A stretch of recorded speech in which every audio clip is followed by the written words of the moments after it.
At least 12 people were killed and another 40 were wounded. These are the consequences of yesterday's shelling of Severodonetsk.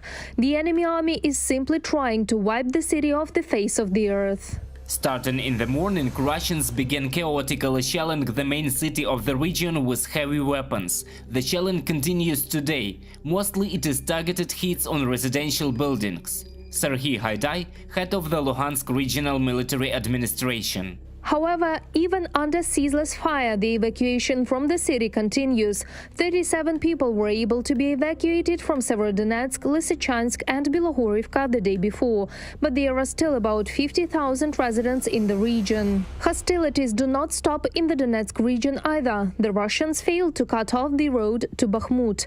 Ukrainian defenders fought back against the invaders. Also, the day before, Bakhmut was subjected to 6 missile, bomb and air strikes.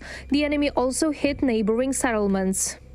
One of the settlements also from which the enemy was moving has been liberated. So heavy fighting continues, it's very hard. People need to evacuate to make it easier for us to liberate our territory. Pavlo Korolenko, head of the Donetsk Regional Military Administration. The Russian occupiers continue to clear the rubble of the Mariupol drama theater on which they themselves dropped a bomb in March.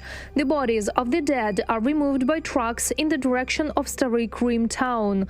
This was reported by the advisor to the mayor of Mariupol, Petro Andrushenko. He also noted that the city fears an outbreak of cholera. As a result of numerous damages, drinking water is mixed with the sewage water. There are still our servicemen on the territory of the Azovstal. The night before, the deputy commander of the Azov regiment, Sviatoslav Palomar, recorded a short video. The command and I are in the territory of Azovstal Iron and Steel Works. An operation is underway, the details of which I will not disclose. I want to thank the whole world and Ukraine for their support. See you. The enemy intensified the shelling of the Kharkiv region. The Kyiv district came under fire. The shell hit the boiler house of the Institute for Endocrine Pathology Problems. The head of the Kharkiv Regional Military Administration, Oleg Synihuba, reported that 1 person was killed and 5 were wounded over the past day. Among them is a 13-year-old child.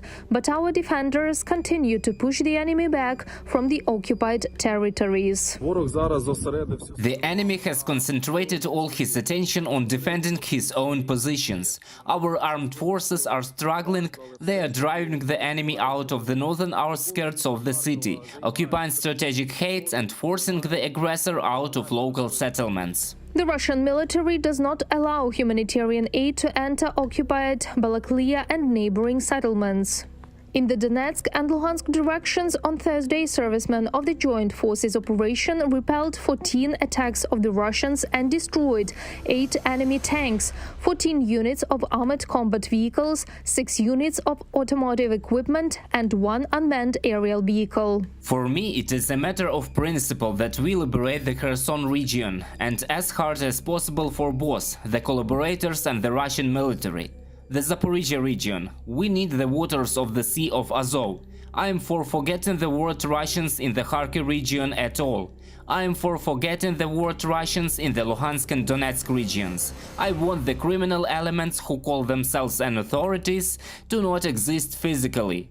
Mikhailo Podolyak, advisor to the head of the Office of the President of Ukraine.